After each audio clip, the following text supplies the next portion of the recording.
Before you starts. In order to have second language acquisition in an EFL situation, you need to immerse the students in the second language, which requires them getting in the ideal world, instruction in that language every single day they're at school. In Canada, we have 40 minutes of French a day, 5 days a week. People have argued that that takes up time that could be used for Spanish language instruction, for math instruction, for things like that. What's your argument against those people? Well, I think English actually is a so important language. You can use it in everything. And actually it's so useful, for example, when you are, I don't know, walking on the street and you need to help somebody else, and if that person doesn't speak in English, it's so difficult that you can help them. And of course, for example, the other day my uncle bought a bed for my grandmother, and all the instructions was in English, but anybody could understand nothing. So actually, in those details, you can see that English is really important, because right now it's like an international language. You can travel around the world and all the world can speak in English. So actually, even though the people don't think that English is like so important, for me, my personal opinion, I think it is. It is so important. You mentioned the element of anxiety, which we all know is evident for all people in learning situations, not just the language, but there's always anxiety in schooling. Anybody can answer this. Do you think that Chilean students are especially anxious? Do you think that anxiety is like a bigger problem here than it is worldwide? And if that's true, why? Why is that, do you think? I think that is a problem in the classroom, because some people have the motivation to learn, but they have a lot of anxiety, and they can understand and they get nervous when they have to talk about in English. Sure. So why do you think they're so anxious? Because it's something new. I had to start to the beginning, because when I started the university, I have that problem because it's something new, and that I had to, face it. Sure. And that is a feeling that I'm a good in this. You start to judge yourself. Yeah, personally yourself. But Yeah. But I mean, we all are confronted with new things all the time in our lives, especially when we're children, when we're just starting. So did you feel that extreme level of anxiety when you learned to walk, when you learned to tie your shoelaces on your shoes, when you learned to ride a bike, when you learned to just read? I mean, did you have that same degree of anxiety for all these new things? Well, I think that yes, at that time we don't realize what we were doing, but now I think that we can feel anxious about new things because we are conscious about about the challenges that it's supposed to learn and other things. So what do you think people are afraid of in this process? What's making them so anxious specifically? Could be Embarrassing in front of others. yes or I think fame. that's a problem in the classroom. Some students can want to talk something in English, and other students start to laugh. So they start to feel Embarrassed. yeah. So do you think that there's like a culture of humiliating people in Chile? Yeah, Yes. I think it's a huge problem inside of the classroom. And what can we do for that? Try to get A better yeah, environment, a comfortable. friendly environment. Yeah. Yeah. It's difficult, but we have to work in that. Yes. For Because- example, oh, sorry. For example, in some cases, in one class, we could have some students that they are so shy, but we can use some strategies for that. For example, create some small groups and all these things, trying to make a friendly place for them. Not just, okay, stand up and talk to the 35 rest of the students. So we can do something different for trying to... And survive with the grammar, you know. Yeah.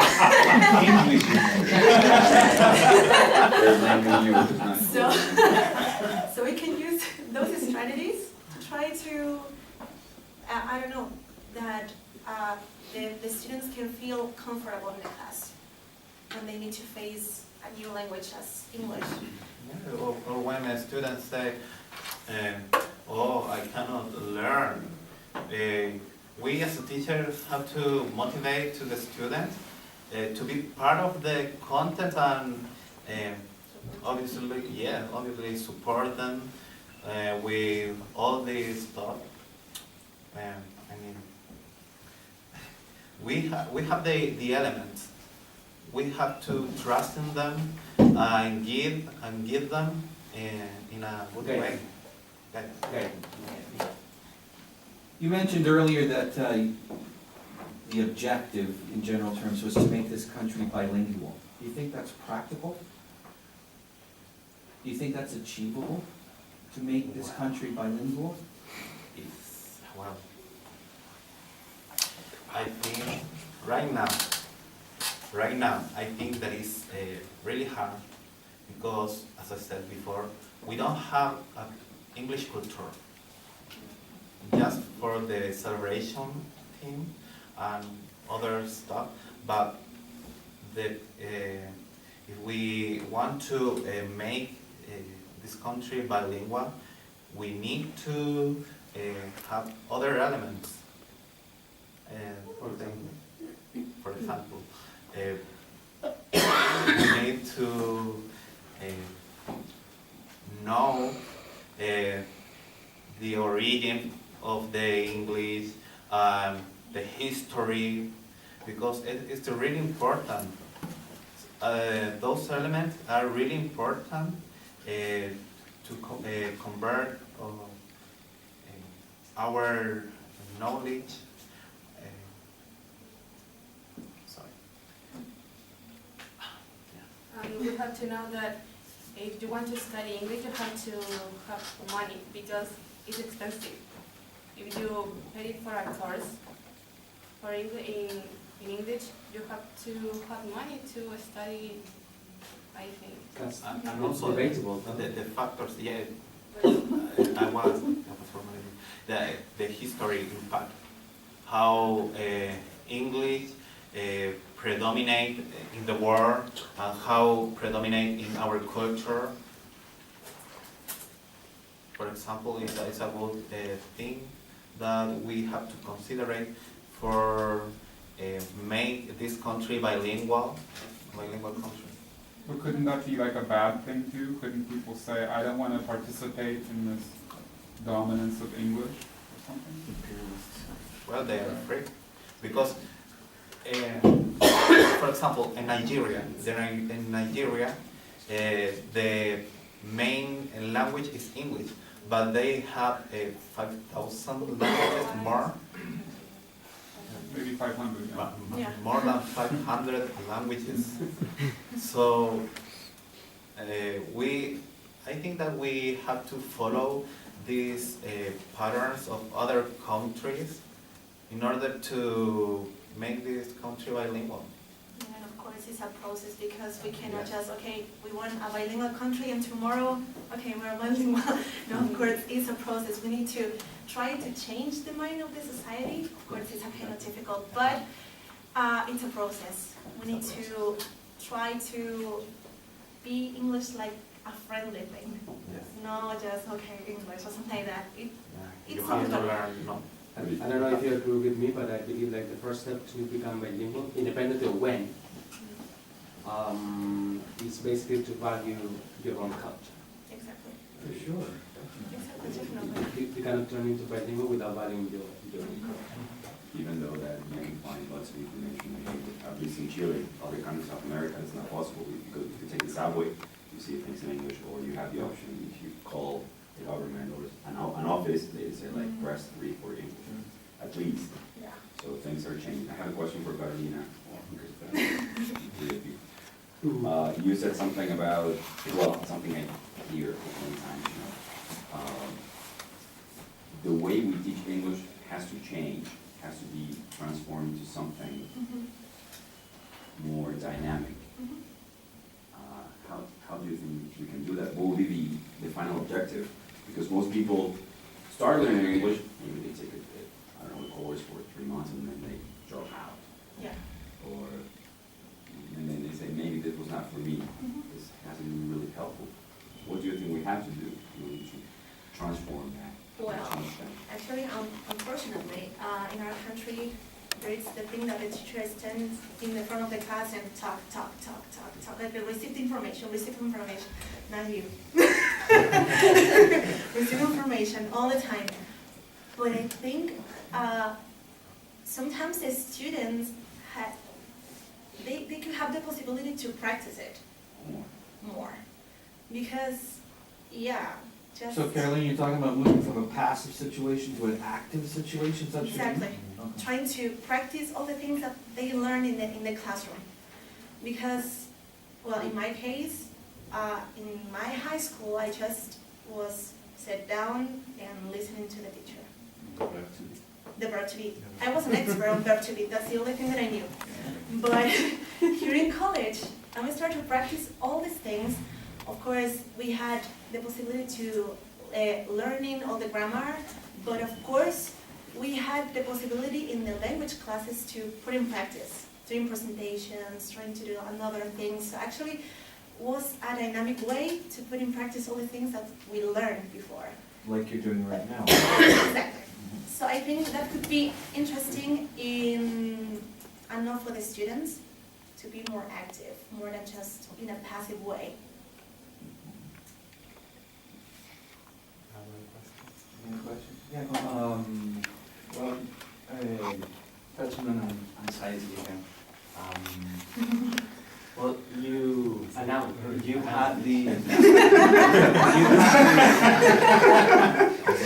had the experience of being students in an English class in high school, you mentioned, then in university. Now you've been going to high schools because of part of your program here, and I'm pretty sure that you have seen these classes where there is this type of teacher intimidating the student. Don't you think that in some cases we, teachers of English, provoke this anxiety in our students? Did you know that in Chile most of the teachers that have been part of students' aggression are math teachers and English teachers? Yes. So the question is, have you seen experience like that? Do you think that we provoke anxiety in our students? Well, obviously in this case, it depends. It depends on the teacher because the teacher could be very stressed about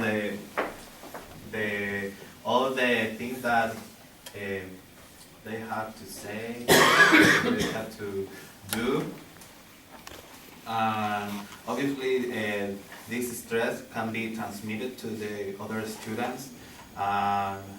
They start to feel to get not interested in the content, and that's because the teacher start to yell and intimidate to the students because he's worried about the grades.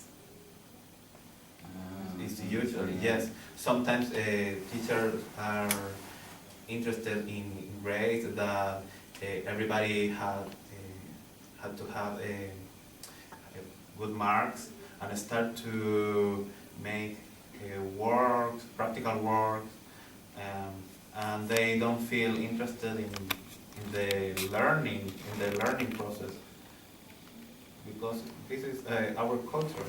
That's. So if we want to break the ice, I think that we need, as a teacher, changes in the political things, to make better classes, to work better, finally. Last question. Okay, this is kind of sorry, you didn't really talk about this, but since you mentioned politics. There's apparently a proposal into Congress, into the National Congress of Chile, to like control homework, to make homework, I think, even illegal. Like Congress would pass a law making it, or passing a law saying that teachers shouldn't give their students homework or mustn't give their students homework. So it would actually be dictated from Congress, and then there would be no more homework, let's say, or that it would have to be done in the jornada completa. What do you think about that, dealing with that kind of, because I'm sure homework creates anxiety too for parents and students. What do you think about dealing with that problem, with that issue, I should say, in that way, that the Congress would basically say, but the Congress would even sort of dictate how teachers should teach, because homework is an element of, a teacher's practice. I think that, for me, in my opinion, is totally okay, because students spend a lot of time in the school. When they want to go home, they want to play and all this stuff. We as an English teacher, we can manage the situation. But in this case, the Congress would manage it for you, not you. No, but we can work with the students in class, in the house, sorry. We can say them to listen English music, play video games in English. They're gonna have fun. Meanwhile, they are learning. So that's not homework? Or could be considered, well, but what if the if you Congress said you suggest, can't, because what if they said you can't do that because that's homework? but we can suggest them to improve it, Okay. but we can't force them. Okay. That's the point. Go ahead, Rose. Yeah, I agree with Christopher, because I think homework is something that a student needs to practice in their houses. Because how we, as a teacher, we have to spend a lot of time making material to them. They have to practice what we are teaching or what they are learning in the classroom. But couldn't they practice that at some point during their jornada completa program? Yeah, maybe, but not all schools have jornada completa, so I think homework could be a good idea, because parents have to work with their child in high school and be part of the learning process. Okay, thank you very much. Thank you. We'll take a 10-minute break for coffee and cookies and juice at the back. Some of our evaluators have a meeting now, and they have to leave. So thank you very much, Group 2. Thank you.